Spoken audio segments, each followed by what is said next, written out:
זה אחד המשפטים הכי חשובים שקשור לשבת, זה מלאכת מחשבת. מלאכת מחשבת הוא שם כולל לתנאים בהם למתת אבות מלאכה, דיברנו על 39 אבות המלאכה ותולדותיהם, זאת אומרת המלאכות שקשורות למלאכות הראשיות, אמרנו לדוגמה, לזרוע זאת מלאכה, להשקות זאת תולדה של מלאכה, זה דומה למלאכה של זריעה בכך שזה עוזר לצמיחה של הצמחים, הגידול החקלאי.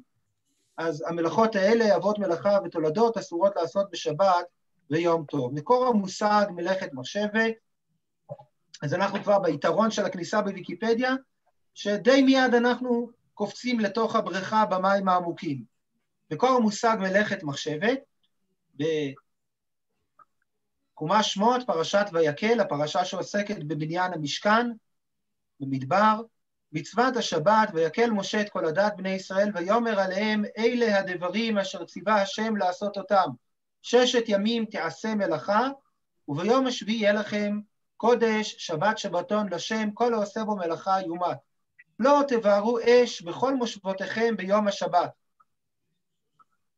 ומיד בתוך הציווי על המשכן, מתחיל הציווי על השבת, ומיד חוזר לציווי על המשכן. הפרשה לפני כן עוסקת במשכן, הפרשה הזאת עוסקת במשכן, אבל כאשר משה מקהיל את כל עם ישראל במדבר להגיד להם לבנות את המשכן, וככה לגייס אותם לבניין המקדש, המשכן הזה במדבר, הוא קורא לכולם, מקהיל את כולם, כולם ביחד, כולם נרגשים לעשות את המשכן, עכשיו שתהיה בו השראת השכינה, ויקל משה את כל עדת בני ישראל, והוא מתחיל ומדבר איתם, אלה הדברים אשר ציווה השם לעשות אותם.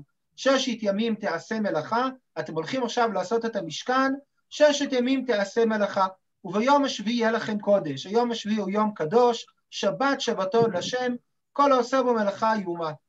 לא תבערו אש בכל מושבותיכם ביום השבת, אל תדליקו אש, אל תכינו שום דבר, כל מלאכה בשביל המשכן דורשת אש, אתם צריכים להמיס משהו, אתם צריכים לייצר איזשהו כלי מתכת, את הקרסים של המשכן אולי, את הבלוקים האלו מכסף שמחזיקים את הקירות של המשכן, אל תעשו את זה בשבת. ויאמר משה, ואז מתחיל הציווי של המשכן, ממש בהמשך הדברים, ויאמר משה אל כל עדת בני ישראל לאמור, זה הדבר אשר ציווה השם לאמור, קחו מאיתכם תרומה לשם, כל נדיב ליבו יביאיה את תרומת השם, זהב וכסף ונחושת, ותכלת וארגמן, ותולעת שני ושש, ועיזים, ואורות אלים או אדמים, ואורות חשים ועצי שיטים, כל הדברים האלו שצריכים בשביל לבנות את המשכן, עצים, אורות של בעלי חיים, צמר של עיזים, פשטן, גידולים חקלאיים, 6 זה הפשטן, 6 זה מילה נרדפת לפשטן, תולעת שני, זה צמר שצבוע באדום, תכלת, צמר שצבוע בכחול עמוק, ארגמן, הצמר שצבוע באדום עמוק, ושמן למאור, ובשמים לשמן המשחה ולקטור את הסמים, השמן שמופק מהזיתים, את כל הדברים האלה תביאו למשכן, אבל מה הוא אמר להם בתחילת הדברים? את כל הדברים האלה אל תכינו בשבת, בשבת לא תעשה מלאכה, את הדברים האלה, את השמן תסחטו לפני שבת או אחרי שבת, לא בשבת, גם השמן שצריך בשביל המשכן, גם את הבשמים, אתם הולכים עכשיו להכין את הבשמים, צריכים לבשל אותם, צריכים לטחון את הגרגירים של הבשמים, צריכים להוציא אותם מהתרמילים של הגידולים של השדה, כל הדברים האלה, אל תאספו את הבשמים בשבת, אל תאספו את העלי בשמים, אל תקטפו אותם, כל מה שצריך תכינו לפני שבת, ואבני שוהם ואבני מילואים לאפוד ולחושן, לכל חכם לב בכם, יבואו ויעשו את כל אשר ציווה השם, זה שיתופי, זה חברתי, כל אחד שיודע, כל אחד שיש לו חוכמת לב, יכולת לעשות את הדברים, תצטרף למלאכת המשכן, תבוא ותעשה את מלאכת המשכן. דילוג של כמה פסוקים, מפסוק י' לפסוק ל', ויאמר משה אל בני ישראל, ראו, קרא השם בשם בצלאל בן אורי בן חור, למטה יהודה, בצלאל, שהוא חכם לב, שהוא יודע להכין את כל הדברים הנפלאים, היפים של המשכן, את כל המבנה של המשכן, בצלאל, וימלא אותו רוח אלוהים בחוכמה, בתבונה ובדעת, אנחנו רואים כאן את הביטוי המשולש של זה, חוכמה, בינה ודעת, חב"ד לקחו את הראשי תיבות שלהם מכאן, חוכמה, בינה ודעת, אז בצלאל הקדוש ברוך הוא ממלא אותו ברוח אלוקים, בחוכמה, בתבונה ובדעת, ובכל מלאכה יכולת להבין ולעשות כל מלאכה, ולחשוב מחשבות, איך מחשבים את הדברים, איך עושים את הדבר בצורה מושכלת, בצורה מתוכננת, איך בונים את כל המלאכה הזאת של המשכן, שהיא תתאים מבחינה רעיונית, מבחינה אמנותית, מבחינה ויזואלית, מבחינת הנדסית, מכל הבחינות יתאימו לתכלית הגדולה של מה שהמשכן מייצג, ולחשוב מחשבות לעשות בזהב ובכסף ובנחושת ובחרושת אבן למלות ובחרושת עץ, לעשות בכל מלאכת מחשבת. והנה לנו הביטוי מלאכת מחשבת, שנאמר במלאכת המשכן, כאשר המצווה פותחת, ויקל משה את כל עדת בני ישראל לאמור, אלה הדברים אשר ציווה השם לעשות אותם, 6 ימים תעשה מלאכה, וביום השביעי יהיה לכם קודש, שבת שבתון לשם. מכאן לומדים, בשל סמיכות פרשיות אלה, ציווי המשכן ומצוות השבת הנמצאות בספר שמות, למדו התנאים כי המלאכות האסורות בשבת מן התורה, הן אותן המלאכות שנעשו בבניין המשכן. מלאכות אלו כונו בתורה מלאכת מחשבת, כלומר מלאכה מתוכננת. בעצם לומדים מכאן שלא כל מלאכה אסורה מילולית, בתורה נאמר כל מלאכה לא תעשה, אבל הסמיכות למשכן אומרת שלא באופן מילולי כל מלאכה אסורה, יש דברים שאינם אסורים, אף על פי שמילולי משמע בציווי שכל דבר אסור, כל מלאכה אסורה, החיבור למלאכת המשכן אומר רק מלאכת מחשבת אסורה. מכאן למדים שרק מלאכות הנעשות במחשבה כשם שנעשו בבניית המשכן אסורות בשבת מן התורה, מדאורייתא. בסמיכות זו של מצוות השבת למלאכת המשכן, למדו כמה דברים ביסודן של מלאכות השבת. כלל מרכזי הוא שמלאכת מחשבת, מלאכת אומנות, אסרה תורה. משום כך מלאכה של העמדת ערימה מגידולים חקלאיים, אחר שהביאו אותם הביתה, קיבוץ הגידולים למקום אחד בשדה עצמו, לפני שהביאו את הגידולים הביתה, נחשב למלאכת מאמר. כלומר, בהתחלה גדל לי תפוחי אדמה בשדה, אספתי את כל תפוחי האדמה בשדה לערימה אחת, זאת מלאכה, זה נקרא מלאכת מאמר. בואו נפתח רגע את מלאכת מאמר, נראה מה כתוב עליה. מלאכת המאמר, אחד היתרונות של ויקיפדיה זה היכולת לפתוח לינקים תוך כדי לימוד, מלאכת המאמר היא אחת מל"ט המלאכות האסורות בשבת, ומשמעותה היא איסוף וקיבוץ הצומח, לערימה מרוכזת לצורך אכילה או הסקה. תולדת המאמר היא עשיית תאנים מיובשות, כלומר להדביק תאנים מיובשות ביחד, או דיבוק פירות זה לזה. חז"ל אסרו מדרבנן איסוף מלח מבורות איסוף ואידוי, כלומר יש לי מלח, מלח הוא לא גידולי קרקע, אבל כשיש לי בריכה שמאדים את מי הים ונוצרת שכבה של מלח, ואני אוסף את המלח הזה, זה לא אסור מן התורה, כתוב כאן, זה איסור מדרבנן, מכיוון שזה דומה למלאכת האימור של הגידול החקלאי. זה נותן למלח מעמד ביניים כזה בין דומם לבין משהו חקלאי, לבין צומח. הקצירה של המלח מהאגם והאיסוף שלה, זה יכול להיות מלאכת מאמר. איסוף פירות שהתפזרו גם כן בהקשרים מסוימים, בוויקיפדיה לא מספיק מפרטים, אסור משום עובדין דחול, כלומר זה ביטוי בארמית שמשמעותו דבר, כינוי לפעולות שצורת עשייתה מבטאת אופי של יום חול ולא אופי שבתי, או פעולות אשר נראות כמלאכות ודומות למלאכות. דברים אלו נאסרו על ידי חז"ל משום שבות, כלומר תשבות בשבת גם מדברים שהם לא מלאכה, כדי לשמור על האווירה המיוחדת של השבת, אסרו כמה דברים שהם נקראים עובדין דחול. יש לנו בתמונה כאן מלאכת מאמר, קיבוץ דבר צומח מהקרקע ממקום גידולו, האיסוף הזה לרמה אחת, זה נקרא לאמר, זה מלאכת מאמר. בתמונה השנייה, איסוף פירות, גם מבלי לקטוף אותם, רק האיסוף שלהם, פירות שנשרו מערב שבת אפילו, אני אוסף אותם ביחד, זה מלאכה, זה נקרא אימור. אז זאת הדוגמה, נחזור כעת למלאכת מחשבת אסרה תורה. אנחנו נמצאים כאן, ואני מזכיר, בעוד כ10 דקות אנחנו גם נתחיל להגיב לדברים ולדבר, בינתיים אנחנו קצת אוספים ידע, קוראים ידע בוויקיפדיה, ובעוד 10 דקות בערך אפשר יהיה במעגל השיח להגיב, לשאול, לומר, לחוות דעה, וכל מה שאנחנו רוצים לעשות ביחד. אז לדוגמה בבצלים, אחרי שעשו את הבצלים מהשדה והביאו אותם הביתה, מעמידים מהם ערימה. העמדת הערימה נחשבת גמר מלאכה לעניין חיוב תרומות ומעשרות, יש לה משמעות הלכתית להעמדת הערימה הזאת, אך לעניין שבת אינה נחשבת מלאכה. זאת משום שלומדים מלאכות שבת מהמשכן. העמדת ערימה לא הייתה מלאכה חשובה בעשיית המשכן. לגבי הציווי לא לעשות כל מלאכה בשבת, לומדים מסמיכות הציווי למשכן שתנאי האיסור הם שהמלאכה תהיה מלאכת מחשבת. לולי סמיכות זו, היה מובן שכל מה שאפשר לתאר בשם מלאכה היה אסור.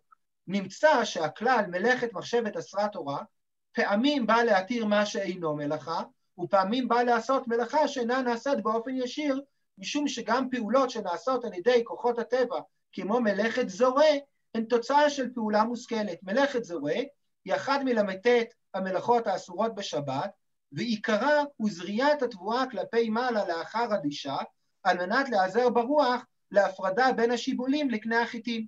רואים בתמונה את הפעולה הזאת שלוקחים את החיטים המעורבבות, את המוץ, את הגרגירים של החיטה, מעלים אותם כדי להעיף אותם ברוח, זורקים אותם כלפי מעלה, הרוח מעיפה את המוץ, הגרגירים שהם כבדים יותר נופלים, למרות שאת הברירה של המוץ מהגרגירים לא עשיתי בעצמי, הרוח עשתה את זה, אבל כיוון שזאת תוצאה של פעולה מושכלת, היא מלאכת מחשבת וגם היא נחשבת למלאכה. כדי שהמלאכה תהיה אסורה מן התורה, יש כמה תנאים. והתנאים האלה באים למעשה להגדיר מה לא אסור. למרות שנאמר בתורה לא תעשה כל מלאכה, חכמים מביאים לנו את הפירוש מתוך הדמיון הזה למשכן, שצריך כמה תנאים. לדוגמה, כוונה,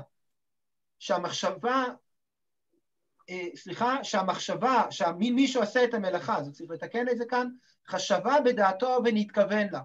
מלאכה נעשית בכוונה, אם באופן ישיר, ואם כאשר המלאכה היא תוצר לוואי והכרחי, היא זאת שאסורה. עשיית דבר שאינו מתכוון הוא מונח הלכתי המתייחס לתוצאה שמבחינת עצמה אסורה, הנגרמת כתוצר לוואי של פעולה מותרת, ושלא הייתה בכוונת האדם בעת שחשב לעשות את המעשה. לדוגמה, אדם המהלך בדרך בשבת, במקום שיש סבירות שיתלשו עשבים בהליכתו, אך אין הדבר ודאי שיתלשו. אני הולך בדרך, יש עשבים, הרגל שלי כנראה תתלוש עשבים במהלך השביל, אבל זה לא בוודאי שיתלש. גם אם אני יודע שיש סיכוי סביר שיתלשו עשבים, מותר לי ללכת בשבת שם, מפני שהפעולה שלי היא הליכה. התלישה של העשבים זה משהו שלא התכוונתי אליו, לא רציתי אותו, הוא לא ודאי שהוא יעשה, הוא לא נקרא מלאכת מחשבת, הוא לא פעולה מושכלת בדומה לפעולות שנעשו במשכן. לכן מותר לי ללכת גם במקום שיש בו עשבים, למרות שיש חשש סביר שיתלשו עשבים, מותר לי בשבת ללכת שם, מכיוון שרק מלאכת מחשבת אסרה תורה. על עשייה דבר שלא מתכוון, אינה נחשבת למלאכת מחשבת. כמו כן, מלאכה שנעשית בטעות, בדרך של התעסקות סתמית, מכונה בשם מתעסק, ואין חייבים על מלאכה שנעשתה בדרך זו. לדוגמה, אדם שהתכוון לחתוך ירק שכבר תלוש, ואינו מחובר לאדמה, אך מתוך חוסר שימת לב חתך ירק שמחובר לאדמה, הוא בא להרים אבטיח מהמקשה להביא הביתה, הוא תכנן מערב שבת, הוא חתך, תלש אבטיח אחד לפני שבת, בשבת הוא בא, התבלבל ולקח אבטיח אחר. זה נקרא מתעסק, הוא לא התכוון לעשות מלאכה של תלישה, של קצירת האבטיח מהאדמה, מהשדה, הוא התכוון להרים אבטיח שרק מונח על האדמה.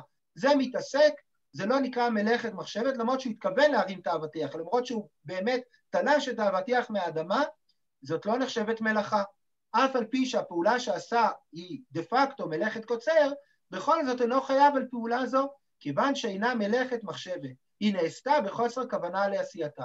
אז זה הדבר הראשון שאנחנו לומדים מכך שנאמר מלאכת מחשבת אסרה תורה. צריכים כוונה, פעולה שנעשתה בלי כוונה, אם היא לא הייתה ודאית, אז היא נחשבת דבר שאינו מתכוון, היא לא נחשבת מלאכת מחשבת, והיא לא אסורה מן התורה. הפעולה צריכה להיות תיקון, מלאכה שיש בה תכלית לאדם, אדם שלוקח ניירות, מתחיל לקרוא אותם, לוקח בדים, מתחיל לחתוך אותם, לוקח טיפקס, מתחיל למחוק אותיות, הוא לא עשה כאן פעולה עם כוונה יצירתית, היא לא דומה למשכן. המשכן זה דבר בונה, דבר יוצר, כאשר אדם מקלקל, זאת לא מלאכת מחשבת, היא לא אסורה מן התורה. מלאכה הצריכה לגופה, מלאכה שנעשית לשם אותה תכלית שנעשתה המלאכה במשכן. אדם שחופר בור בשבת, המלאכה היא חפירת הבור, הוא צריך בור כדי שיהיה לו מקום לאחסן מים, הוא בונה בור מים, הוא צריך לשים שם איזה זרע או משהו, בור גדול, בור קטן, זאת מלאכה. אבל אדם שלא צריך את הבור, הוא לוקח עפר מהאדמה, על ידי שלוקח עפר נהיה בור, אבל הוא לא צריך את הבור, הוא צריך את העפר.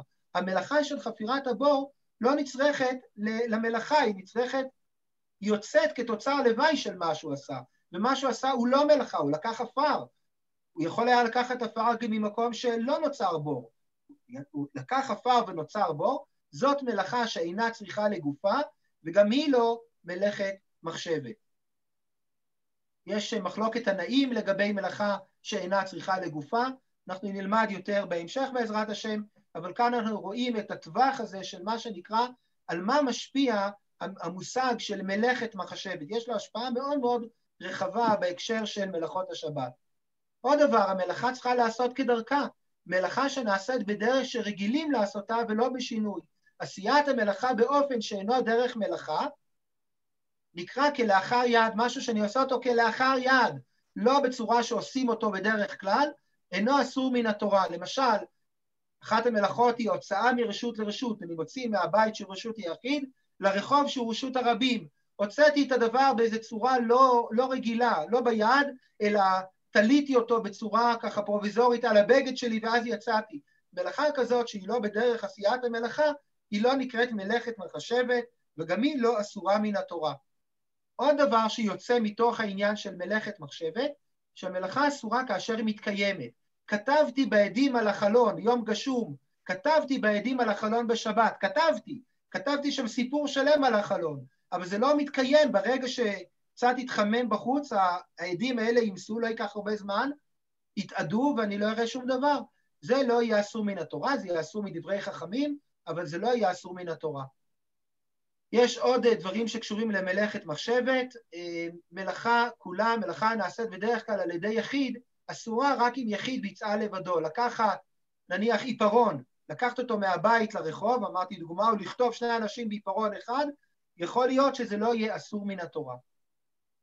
יש כאן ציטוט מאחד מהראשונים, רבנו חננאל, שנותן מושג לגבי העניין הזה של מלאכת מחשבת אסרה תורה. והן, כלומר מלאכות השבת, כמו הרים תלויים בחוט השערה, שאין כוח בשערה להחזיק ההר, אלא נראה כתלוי ועומד באוויר, כן הלכות הללו. ואם היא דאורייתא, אם הייתי לוקח מילולית את מה שכתוב מילולית בתורה, כתוב לא לעשות שום דבר, כל מלאכה אסורה, אני לא יכול לעשות שום דבר. כל מלאכה אסורה, ובאה הלכה ופרשה, מלאכת מחשבת, כלומר אינו חיה במלאכה, עד שיתכוון לעשות אותה מלאכה. דבר שאינו מתכוון, מותר בשבת, הוא לא נקרא מלאכת מחשבת. המושג של מלאכת מחשבת אסרה תורה הוא מושג בסיסי ביותר בכל ההקשר של מלאכות שבת, ונובע ממנו הרבה מאוד הגדרות, כן, ראינו ככה כמה וכמה הגדרות שנובעות מהמושג הזה של מלאכת מחשבת. חכמים תקנו לאסור משום גזירה אופנים נוספים של עשיית מלאכה, אשר מצויים בסטטוס פטור אבל אסור, פטור מן התורה, אך נאסר על ידי חז"ל, אשר מרחיבים את האיסורים בשבת ויום טוב. לדוגמה, מקלקל, מה שאמרנו קודם, אדם לוקח ומתחיל למחוק טקסטים, זה קלקול, זה אסור מדרבנן, לא מן התורה מדרבנן. מלאכה שאינה צריכה לגופה, מלאכה שנעשית ללא צורך מלאכה, אלא לצורך דבר אחר, מלאכה כלאחר יד, דבר שאינו מתקיים, או חצי מלאכה, כל הדברים האלה הם יהיו אסורים לפחות מדברי חכמים. למה זה משנה האם האיסור הוא מדאורייתא או מדרבנן? הרי אנו מצווים גם בתקנות של חכמים, לחכמים יש סמכות לתקן תקנות, אם כן מה העניין, מה ההבדל אם זה אסור מדאורייתא או מדרבנן? אז בואו ונראה ככה עוד כמה שורות בוויקיפדיה. העונש, אדם שעשה מלאכה, מלאכת מחשבת בשבת במזיד, כלומר ידע שהמלאכה אסורה, ידע שאותו הזמן הוא שבת, עונשו כרת, זה עניין בידי שמיים, עונשו הוא לא בידי אדם. אם המלאכה נעשתה לעיניהם של שני עדים אשר יתרו בו, חייב סקילה, ואם עשה את המלאכה בשוגג, חייב חטאת. אני רוצה להיכנס כאן לדבר מאוד חשוב לדעת, לפי דעתי. בואו ניכנס לתוך הטבלה הזאת, הסדר הזה של כל הנושאים בוויקיפדיה, אני מקווה שאתם יכולים לראות את זה אצלכם. ראינו זה הלכות ואיסורי השבת, ראינו את כללים. יש מושג של מזיד עם התראה, כלומר, מונח הלכתי המתאר מצב בו אדם חוטא, העומד לבצע עבירה, מוזר על ידי אחרים כהדבר אסור.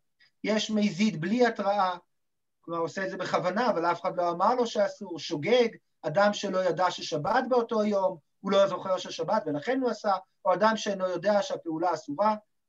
דבר שאינו מתכוון, דיברנו על כך הרבה עכשיו וגם בפעמים קודמות. פסיק רישא, לא דיברנו על המושג הזה כל כך עדיין. מלאכה שאינה צריכה לגופה, דיברנו מעט, כן, בהלכות שבת ויום טוב, מלאכה שאינה צריכה לגופה, הוא כינוי לעשיית אחד מל"ט מלאכות שבת ותולדותיהן, שלא לצורך גוף המלאכה, אלא לצורך אחר. מלאכת מחשבת, זה כעת מה שאנחנו מדברים עכשיו, זה הכלל הכי מרכזי במושגים של שבת. שניים שעשו פעולה ביחד, לא דיברנו על זה כל כך, הזכרנו. מלאכה בשינוי, או במילים אחרות כלאחר יד, אדם שיקח כדור וייצא איתו ככה החוצה מרשות היחיד לרשות הרבים, זה דבר שהוא לא בצורתו הרגילה, לא יהיה על זה חיוב מן התורה.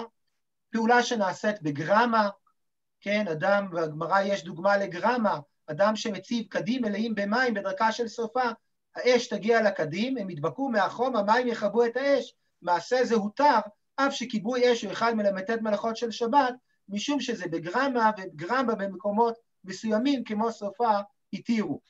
מקלקל, ראינו את זה עכשיו, כלל הלכתי בהלכות שבת, שמבצע אחד מכל ל"ט מלאכות שבת דרך קלקול, אינו עובר על איסור מן התורה. מתעסק, זה הסיפור של האבטיחים שדיברנו עליו, מושג הלכתי המתייחס לאדם העושה מעשה בלי כוונה לעשותו. המתעסק שונה מהשוגג, השוגג מתכוון לעשות את המעשה, אך לא יודע שהוא אסור, או שאינו יודע שהיום שבת, או שאינו צופה את תוצאות המעשה. המתעסק אינו מתכוון כלל לעשות את המלאכה, הוא הרים אבטיח שמבחינתו כבר תלוש בערב שבת, והוא תפס אותו בשבת, הוא לא ידע שהוא מחובר. חצי שיעור, לא דיברנו על זה כל כך, מסייע, אין בו ממש, פיקוח נפש, דוחה שבת, זאת הלכה מאוד ידועה ומפורסמת, עלתה עכשיו לדיון, לדוגמה, כמה וכמה רבנים, מורי הוראה, אמרו שיש לערוך את החיסונים בשבת, משום שזה פיקוח נפש דוחה שבת. אז יש, הכלל הזה מאוד ידוע ומפורסם, פיקוח נפש דוחה שבת. יש חטיבה שלמה של עניינים שנקרא מוקצה, לא דיברנו עליו עדיין, שבות זה כל אותם דברים שדיברנו עליהם, שחכמים תקנו תקנות, לא לעשות דברים מסוימים בשבת, בשביל אווירת השבת או מסיבות אחרות, לא כל כך עסקנו בהם עדיין. יש מושגים של עונשים, חומרת המעשה של השבת, יכול להגיע מבחינה עקרונית לידי עניין של סקילה, וכאן אני רוצה באמת להיכנס, טוב, אולי נשאר לנו רק דקה, אז לא ניכנס לזה, רק נציין סיפור מעניין ששאל מושל ניו יורק, קראו לו יוגו קארי, המושל אני חושב ה-52 או משהו כזה של ניו יורק, שלח שאלה לרב משה פיינשטיין. רבי משה פיינשטיין היה אדם מגדולי מורי הוראה לפני דור, ושאל אותו מה דעתו של אלוקים לגבי עונש מוות. השאלה הייתה אקטואלית מפני שהוא רצה להכניס לחקיקה בניו יורק, במדינת ניו יורק, עונש מוות, והוא שואל האם עונש מוות זה דבר רצוי לפני אלוקים. ורבי משה פיינשטיין מראה לו מתוך התורה שבעל פה, שהמטרה של עונש מיתה שיש בתורה, היא מטרתה להראות את רמת החומרה של העניין, כמה הוא חשוב, ובשום אופן לא אמורה להגיע לידי מעשה, עד כדי כך שסנהדרין, שהביאה למצב של עונש מוות פעם ב-70 שנה, הייתה נקראת חובלנית, היה כינוי גנאי לה. יש מובנה בתוך העניין הזה, כל כך הרבה עשרות סייגים, שלעולם לא יגיעו לידי עונש מיתה, שזה מראה שעונש מיתה בא לומר את המשמעות החמורה של הדברים, מבחינה עקרונית, אבל עם זאת אומר רבי משה פיינשטיין, נפשו של אדם יקרה וחשובה לפני האלוקים, שלעולם הוא לא רוצה שיגיע לידי כזה דבר, וכך הוא אומר ליוגו קארי, רבי משה פיינשטיין עונה לו, אל תלכו על עונש מוות בחקיקה האזרחית בניו יורק, זה לא רצוי לפני האלוקים, למעט מקרים חד פעמיים שלא עושים משלם חקיקה, זה צריך להיות דבר כל פעם שהוא שובר את הכלים, במקרים מאוד מאוד דרסטיים, זה לא צריך להיות משהו שנכנס לסדר הדין הרגיל, ויש לזה משמעות גם מבחינת צורת החקיקה, אולי פעם נראה את זה, את הסיפור הזה של משה פיינשטיין, זה הנושא. דיברנו בפעמים קודמות על הסדרות של המלאכות, הזורע, החורש, הקוצר, המאמר, הדש, הזורע, הבורר, הטוחן, המרקד, כן, מרקד את הקמח, הלש, מכין את הבצק, המבשל או האופה של הלחם בסופו של דבר. זה מלאכות שקשורות בהכנת לחם, מלאכות שקשורות בהכנת בגד, גוזז, מלבן, מנפץ, מלאכות שקשורות בהכנת ספר, צד, שוחט, מפשיט, מכין את האור, כותב, מוחק, ומלאכות שקשורות בבניית מחסה, בית, בונה, סותר, מכבה, מבהיר, במלאכות כלליות, סיום של מלאכה, המכה האחרונה בפטיש על היצירה, הוצאה מרשות לרשות, ואלו מלאכות שדיברנו עליהן, נדבר בעזרת השם גם בפעמים הבאות, ובשלב הזה הגענו ל7:30 בערך, 7:32, ואני רוצה להזמין כאן כרגיל לסבב ודיבור, הן בעקבות הדברים שדיברנו עכשיו, והן באופן כללי יותר. בבקשה, אפשר גם להעביר כל פעם את רשות הדיבור למישהו אחר, ולאפשר לכמה שיותר אנשים שמעוניינים לומר את הלב שלהם כאן בעניין. אז שלום ובבקשה, אני כאן איתכם. כן.